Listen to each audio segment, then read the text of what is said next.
When the automobile first sprang into being, we were intrigued.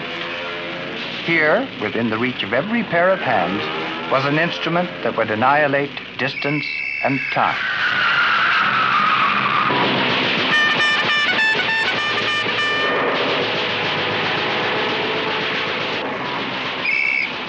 But the most enthusiastic of our grandfathers could never have dreamed to what degree the car would become part of the landscape and of our lives.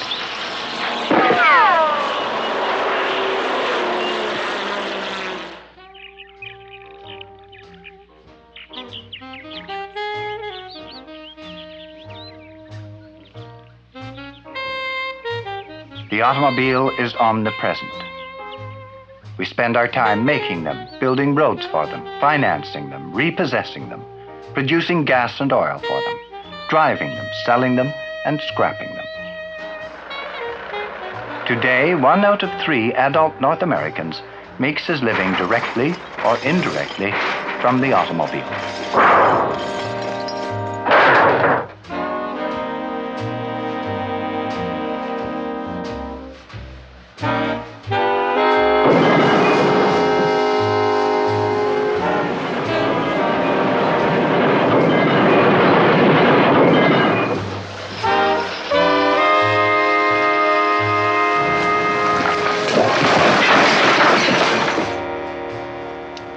There is absolutely nothing wrong with the car. The only thing that is wrong with this car, there are a few scratches on it. When you'll go and buy a 56 hardtop or a 56 convertible, brand new, there'll be a difference of $500 in price. Aye, but and now I am asking you a difference of $100 in price for the same year car. There's $400 difference in a car. Yeah, but you're comparing to a... Plus you have the convenience and the pleasure of driving in a convertible, which you have the sunshine. But there's no I see you're a young man. I'm convertible. sure you're not married. Are you married, No. sir? You're not married. Well, I'm sure you'd like a convertible, because if you drive a convertible, you'll have... I know the girls like to drive in a convertible. Yeah, but at the same time, I like a convertible myself. Me, I don't mind, but people sitting in the back get blown out the seats. Will you be sitting in the back, sir? No. Will you be thinking about the other people in the back? It just depends. If I'm in the front and there's 2 broads sitting in the back, I'm going to be thinking about them. Well, if you're in the front, I'm certain you're not going to have 2 girls sitting in the back. Yeah, well, that's also a point for consideration. Anyway, firstly, the price you asked, $1,700, is much too much for this car. Well, the customer would walk in. I try to size him up when he walks in. In the sales world, I guess in all selling fields, they have a certain feeling about people. I see my customer, I feel that he has money. They feel that they're going to outsmart you. But naturally, if you're delivering a car to them, you've outsmarted them. That doesn't sound too good, does it? Well, they're always trying to give you a hosing. So as long as he thinks he is giving you a hosing, he's happy. But he never does. All the dealers stay in business. We don't go out of business. But as long as he feels that if he wants a car for, let's say, he comes in and he says, I want a car for $500 or $600. I know I can sell that car for $500 or $600, but I'm going to ask him 8 or 9, maybe even more for it. So if he knocks me down to it, well, if I ask him $900 for the car and he figures he's got me down to about 8.5, let's say 8. If he gets me down to 8, he says, I'm really giving it to him tonight. What about the women? Well, the women I find are the easiest people to sell to. Because very often you'll get a girl or a woman that doesn't know anything about a car, so she puts her whole trust into you. I'm not going to say that I can't be trusted, but if I can push a little rougher car into her that I know that I can't push into a man for the same price, I certainly will give it to the woman. But we give them a guarantee with it, because we give them a 30-day guarantee. They can always find what's wrong with it. I'm sure if a woman, any kind of a guarantee you give them, if there's any little thing, they bring it right into me. I know I've had it happen to me. Almost 9 million of us on this continent bought some kind of car last year, plunging ourselves into the joys and problems that a car brings, and into the endless talk about them. Where to park them, upkeep, the virtues and vices of our particular make, accidents. Most people feel that each new model, despite certain weaknesses which are easily remedied, is a progression towards the ideal car. We feel that it's a better object in itself than the older models we keep patching up.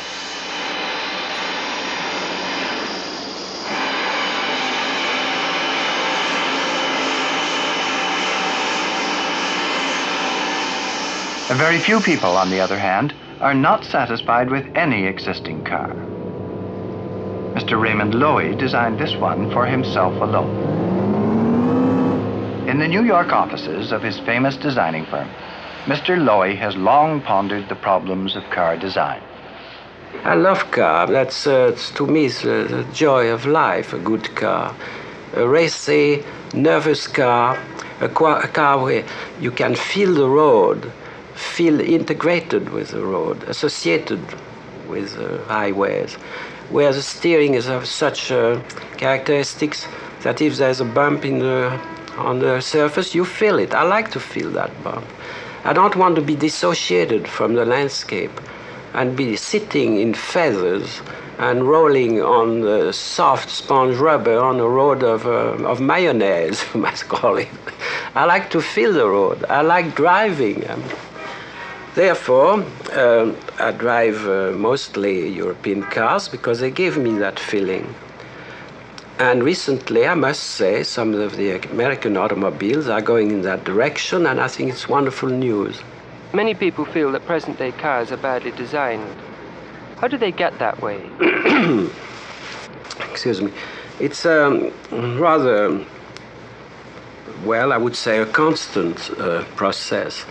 The sales department, usually, the sales department evaluation of what the next product should be is based on an existing product. And they try to go what they call one better. So why not make it a little bit bigger, a little bit larger, a little bit more powerful, a little bit roomier, a little bit more gaudy, a little bit more jazzy. And it's a continuous process which leads to monstrosities, lead to the point where, as I forecast 10 years ago in a book I wrote, where through its sheer absurdity of design, the whole thing collapses, and that there's a return to design sanity and restraint and good taste. I think we are witnessing that sort of thing now. You used the word taste just now. Oh, that's... What is your definition of taste? Well, I would say this is probably one of the most difficult questions you could ask me, and it has to be my own version of it. I'm not trying to sell it as a staple description of it.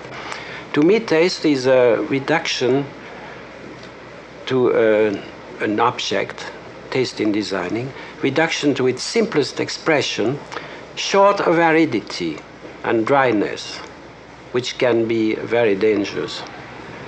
In other words, we believe when we design anything, in designing it as simply as we can, devoid of superfluous ornamentation, so it's functional and clean and neat, but short of being dry and forbidding. To me, this is taste as we see it. Do you believe that the yearly model change is economically wasteful? Well, that has been extensively covered too by others. My own feeling that as far as the American market is concerned, Americans like change. If you don't give it to them, they'll buy the products where they can get it. I think there's too much change that is unnecessary, but I don't see that in this market how we can possibly avoid periodical changes. We designers insist that if there is to be a change, it be based on sound logic, on quality, or improved function, or reduced cost. We are against change in style for style purposes. Every one of us is opposed to that. And I think in the end we will succeed, so that changes, if they are made, are for the best. You see, actually a car is a buckboard. It should be a plain platform with 4 wheels or 3 wheels perhaps, and an engine placed here or there, and then you simply make this thing move. Instead, you get this funny kind of marshmallow performance. This thing, every car we buy and drive around here, we call the black marshmallow. Robert Osborne is one of America's best-known cartoonists and a satirical illustrator of books and magazines. Never feel them cleanly. as round wheels that then move along this way, as you do very often still in European cars. I know some German cars, and there's still some English cars, and some Italian cars in which they will always very clearly cut the fender around the wheel, so you feel the wheel, not a funny thing floating along underneath this marshmallow. This is, and as I say, I think that the Detroit designers get into trouble because they don't have a clear idea of where they're designing their car, what the car is supposed to look like, what they always hope it will look like. Instead, for 4 years they'll make it absolutely gigantic and load it with chrome. Then for 4 years they will try to pinch it down. Then they'll take the chrome off because they keep changing the objective so steadily.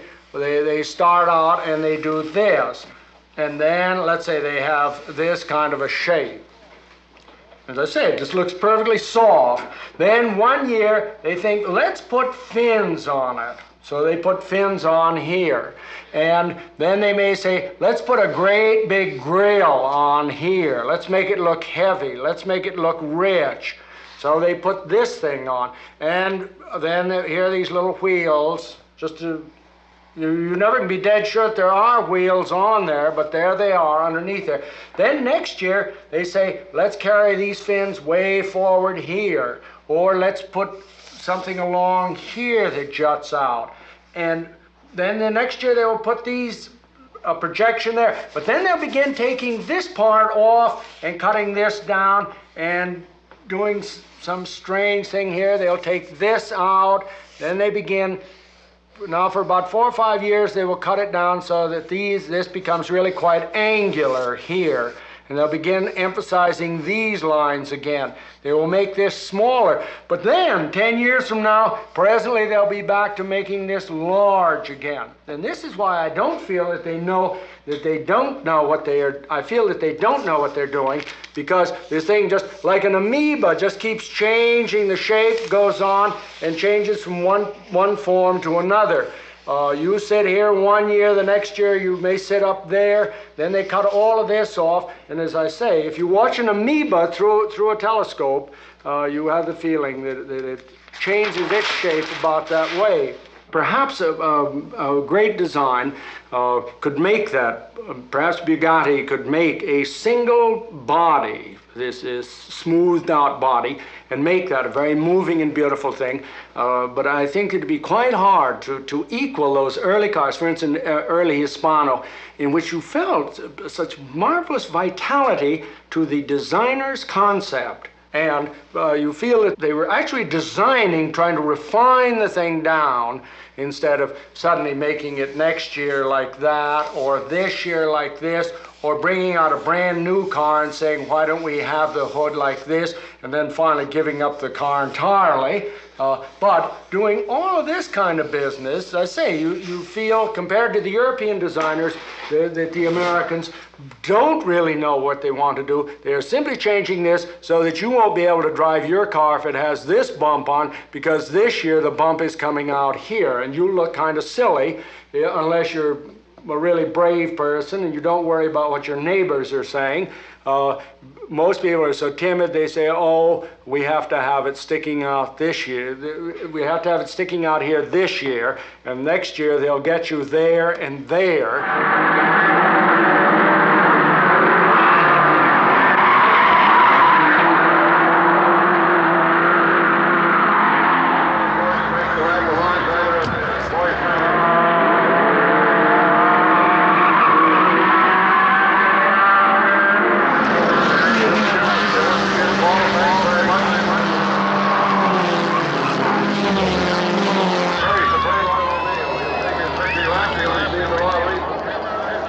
A few people still enjoy the performance of a fast car. Around 1,500 for 30 seconds.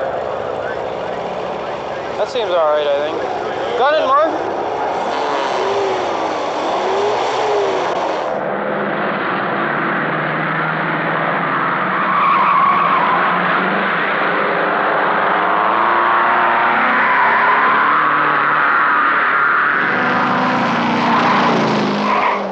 But with everybody desiring the freedom a car brings, a few problems have arisen.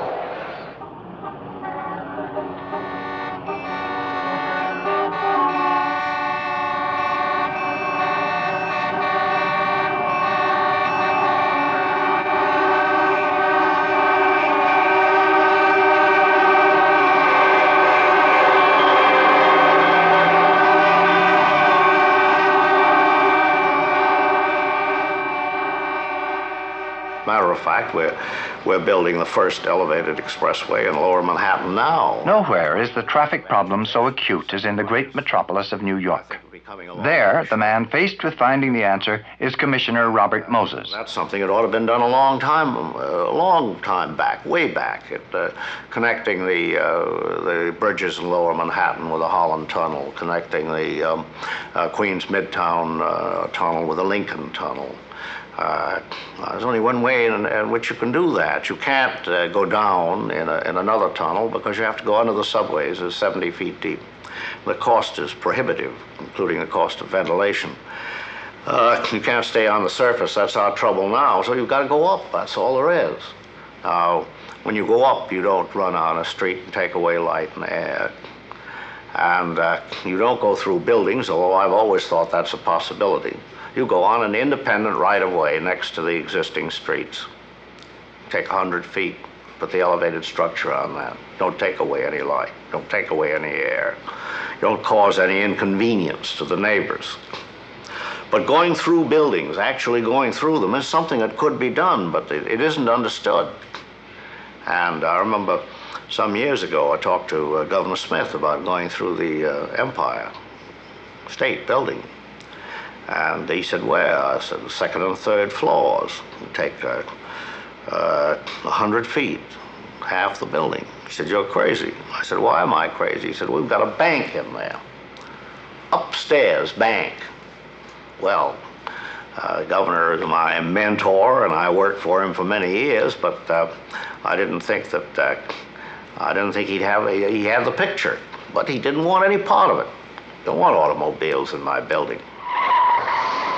Some experts feel we must look far beyond expressways for the answer.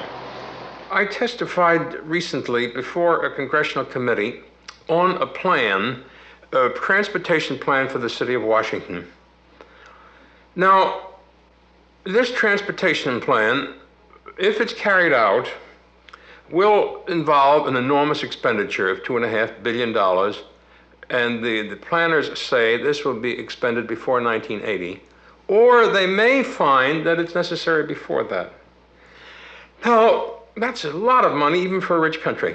Albert Mayer is the eminent architect and city planner chiefly responsible for designing Kitimat, BC, and the new capital of India.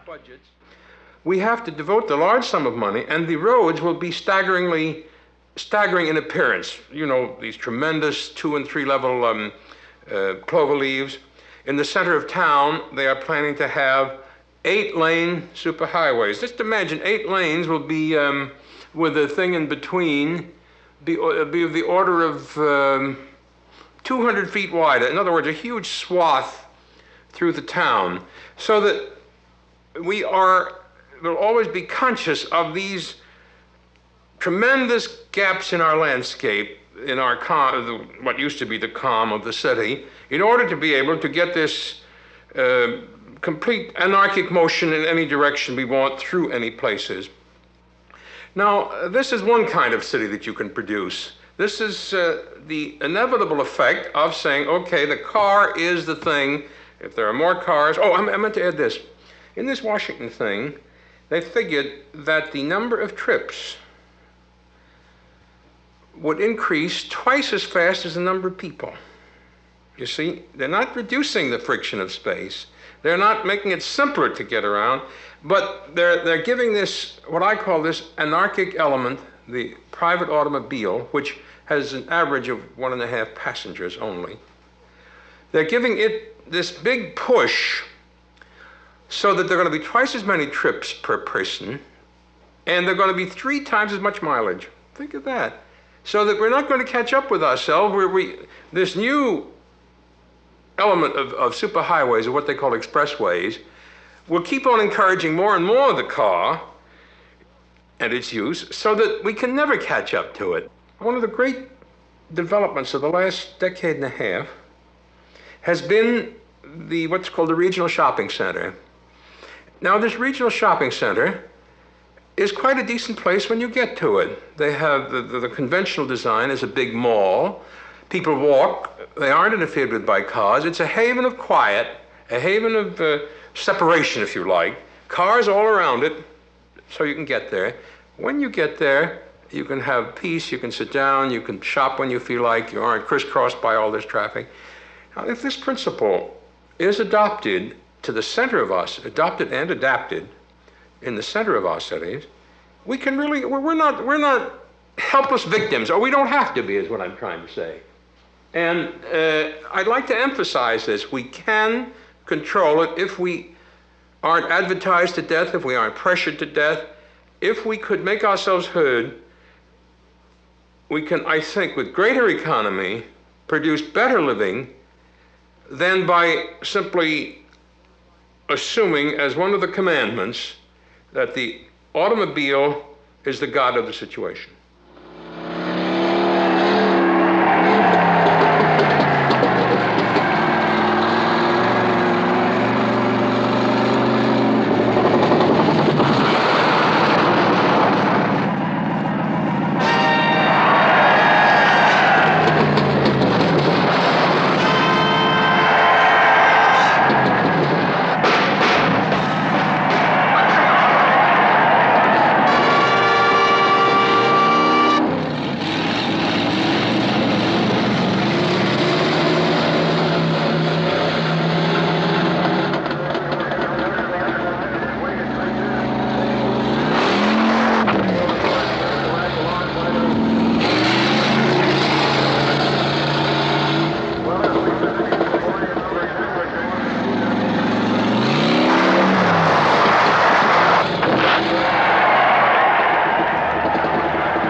Every year now in North America, there are enacted rather strange ritualistic performances in which men pit their skill and cunning against the powers of the automobile. We want to prove to ourselves that we shall ultimately emerge as the masters of an object which is on the one hand a joy and delight, but on the other can be as lethal as a dangerous weapon. We defy and thumb our noses at the power of the instrument, which sometimes is a dealer of death.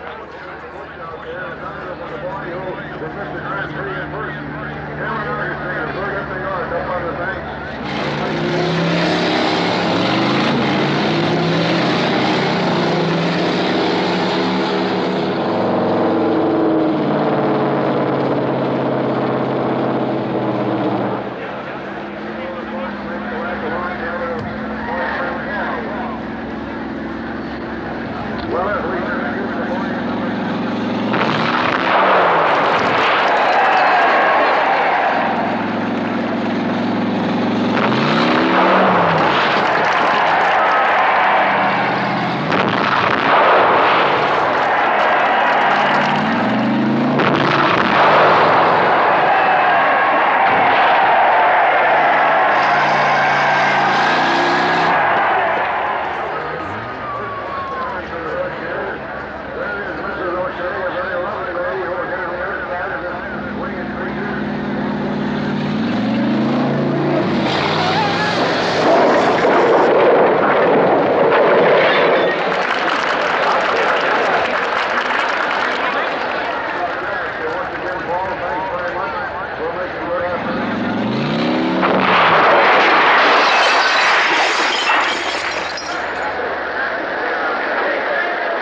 moment of victory is the moment of our triumph, and the mighty car goes to its ignominious end.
Within the next 10 or 15 years, the number of automobiles in operation is expected to double.